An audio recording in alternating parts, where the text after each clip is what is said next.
Hello. और इस नए एक्सप्लेनर में आप सभी का स्वागत है। आज हम एक ऐसी घटना का विश्लेषण करने जा रहे हैं जिसने यूपी की राजनीति में सच में एक तूफान ला दिया।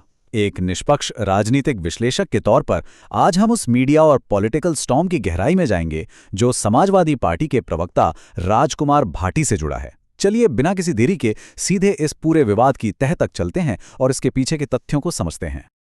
अब यहाँ एक बड़ा सवाल उठता है, क्या सिर्फ 7 सेकंड का एक छोटा सा क्लिप किसी बड़ी राजनीतिक पार्टी की पूरी स्ट्रैटेजी को हिलाकर रख सकता है?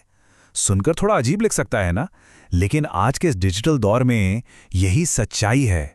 आज हम देखेंगे कि कैसे एक बेहद छोटी सी यानी माइक्रो लेवल की घटना ने इतने बड़े मैक्रो लेवल के चुनावी और सामाजिक नतीजे पैदा कर दिए। तो चलिए शुरुआत करते हैं हमारे पहले हिस्से से। खंड 1, 7 सेकंड की वायरल चिंगारी। इस पूरे विवाद की एक टाइमलाइन पर एक नजर डालते हैं। ये थोड़ा दिलचस्प है। 5 मई को दिल्ली के जवाहर भवन में एक पुस्तक विमोचन यानी बुक लॉन्च का कार्यक्रम होता है। सब कुछ बिल्कुल नॉर्मल था, लेकिन असली चिंगारी कब भड़की? 8 से 10 मई के बीच, जब उस प्रोग्राम का एक छोटा सा हिस्सा अचानक से वायरल होने लगता है। और 10 मई के बाद तो मानो भूचाल ही आ गया। जगह जगह प्रदर्शन हुए और पुलिस में शिकायतें दर्ज होने लगी।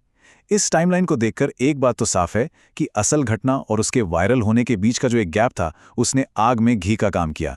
तो आखिर उस छोटे से क्लिप में था क्या जिसने इतना हंगामा मचा दिया? सोशल मीडिया पर जो 7 से 8 सेकंड का हिस्सा तेजी से फैला, उसमें समाजवादी पार्टी के प्रवक्ता राजकुमार भाटी ब्राह्मण समाज को लेकर एक बेहद आपत्तिजनक कहावत का जिक्र करते सुनाई देते हैं। इस कहावत में उन्होंने ब्राह्मण और वैश्य शब्द का प्रयोग किया था, और उसके ठीक बाद वो थोड़ा हंसते हुए भी नजर आते हैं। बस इस छोटे से हिस्से ने बिना किसी संदर्भ या कॉन्टेक्स्ट के पूरे इंटरनेट पर आग लगा दी। अब बढ़ते हैं दूसरे हिस्से की तरफ, पूरे भाषण का विश्लेषण। यहां हम तस्वीर को थोड़ा बड़ा करके देखेंगे। यहां पर 2 बिल्कुल अलग पहलू हमारे सामने आते हैं। एक तरफ वो 7 सेकंड का एडिटेड क्लिप है जिसे एक सीधे अपमान और टारगेटेड अटैक के रूप में देखा गया, लेकिन दूसरी तरफ पूरे 12 मिनट का कॉन्टेक्स्ट है। ये कार्यक्रम असल में अली अनवर जी के परिवार द्वारा लिखी गई किताब जाति और सांप्रदायिकता के विषाणुओं के विमोचन का था। इस लंबे संदर्भ में भाटी जी का दावा है कि वो दरअसल समाज में मौजूद उन भेदभावपूर्ण और खराब मुहावरों की आलोचना कर रहे थे जो दलित, पिछड़े, गुज्जर, यादव और यहां तक कि सवर्णों के खिलाफ भी बोले जाते हैं। उनका कहना था कि उन्होंने उस कहावत का जिक्र सिर्फ उस बुराई को सामने लाने के लिए किया था, ना कि उसका समर्थन करने के लिए। लेकिन जब बवाल बहुत ज्यादा बढ़ गया तो वक्ता को सामने आना ही पड़ा। उन्होंने सार्वजनिक रूप से कहा, मैं बिना शर्त हाथ जोड़कर माफी मांगता हूं। उन्होंने आगे ये भी स्पष्ट किया कि एक सच्चा समाजवादी होने के नाते किसी भी जाति या धर्म का अपमान करना उनके सिद्धांतों के खिलाफ है। उनका मुख्य बचाव ये था कि उनकी मंशा को एक दुर्भावनापूर्ण और सिलेक्टिव तरीके से एडिट किए गए वीडियो के जरिए पूरी तरह से तोड़ मरोड़ कर पेश किया गया है। चलिए अब तीसरे खंड पर आते हैं, जहां हम मीडिया की बहस और पुरानी बयानबाजी पर नजर डालेंगे। इस घटना के बाद न्यूज स्टूडियोज में काफी तीखी बहस देखने को मिली। एंकर्स ने वक्ता के बचाव का कड़ी तरीके से परीक्षण किया। उन्होंने भाटी के कुछ पुराने बयानों का जिक्र किया, जहां उन्होंने माथे पर तिलक और हाथ में पंचांग लेकर चलने वाले व्यक्ति की तुलना सुबह झाड़ू लेकर निकलने वाले सफाई कर्मी से की थी। इसके अलावा महाभारत काल से जुड़ी जाट और गुर्जर समाज की वैवाहिक प्रथाओं पर उनके हालिया बयान को भी मुद्दा बनाया गया। कुछ मीडिया चैनल्स ने तो उन्हें यहां तक कह दिया कि वो एक सीरियल ऑफेंडर हैं जो आदतन विशेष जातियों को निशाना बनाते हैं। यहां सबसे दिलचस्प बात यह थी कि 2 बिल्कुल विपरीत नैरेटिव्स यानी विचारधाराएं आपस में टकरा रही थीं।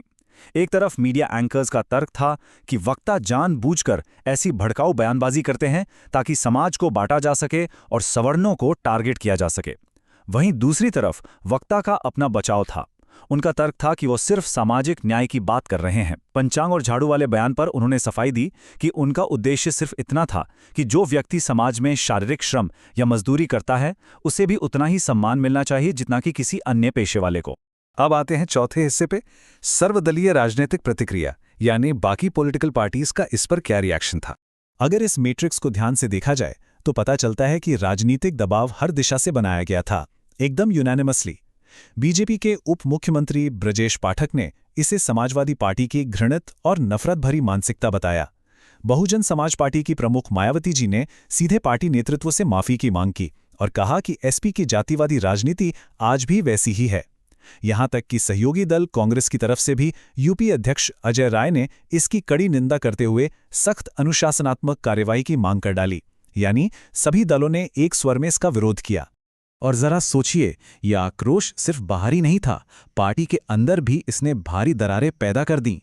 ग्रेटर नोएडा में सैकड़ों एसपी कार्यकर्ताओं ने विरोध में इस्तीफा दे दिया। पार्टी कार्यालय के बाहर धरना प्रदर्शन शुरू हो गए, जहां लोग भाटी को पार्टी से निकालने की मांग कर रहे थे। इसके साथ ही कानूनी मुश्किलें भी बढ़ गईं। गाजियाबाद, संत कबीर नगर और नोएडा के थानों में एक के बाद एक कई एफआईआर दर्ज कराई गईं। ये पूरा मामला राजनीतिक और कानूनी दबाव का एक बड़ा बवंडर बन गया था। 5वां खंड, जाति आधारित सामाजिक विभाजन का गहराना। कैसे इन बयानों ने सामाजिक दूरियां और बढ़ा दी। इस विवाद का असल और जमीनी असर बेहद उग्र था। अलग अलग धार्मिक और सामुदायिक नेताओं की तरफ से ऐसी चरमपंथी प्रतिक्रियाएं सामने आई। सिर कलम कर दो या जहां मिले मुंह काला कर दो, इस तरह की बातें बिल्कुल साफ दिखाती हैं कि कैसे एक छोटा सा वीडियो क्लिप समाज के भीतर छिपे गुस्से और विभाजन को पूरी तरह सतह पर ला सकता है। ये शब्दों के असर का एक बहुत ही भयानक उदाहरण था। इन तीखी प्रतिक्रियाओं के बीच वक्ता का अपना एक बहुत स्पष्ट दृष्टिकोण था, जिसे निष्पक्ष रूप से समझना भी उतना ही जरूरी है। उन्होंने आरोप लगाया कि उन्हें जानबूझकर इसलिए निशाना बनाया जा रहा है क्योंकि वो ओबीसी समाज से आते हैं और सामाजिक न्याय की आवाज उठाते हैं।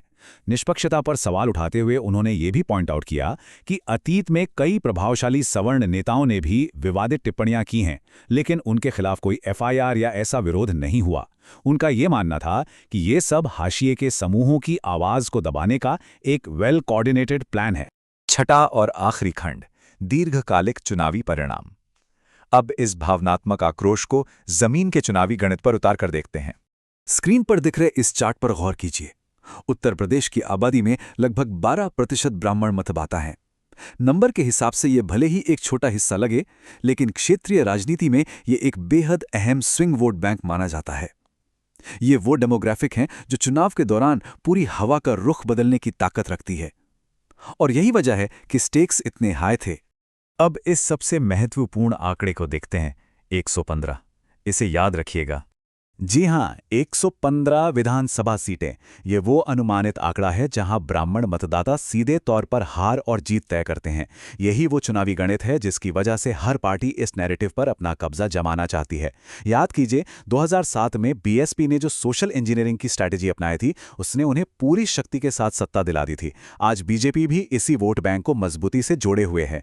तो आसान शब्दों में कहें तो कोई भी पॉलिटिकल पार्टी इस समुदाय की नाराजगी मोल लेने का रिस्क नहीं उठा सकती।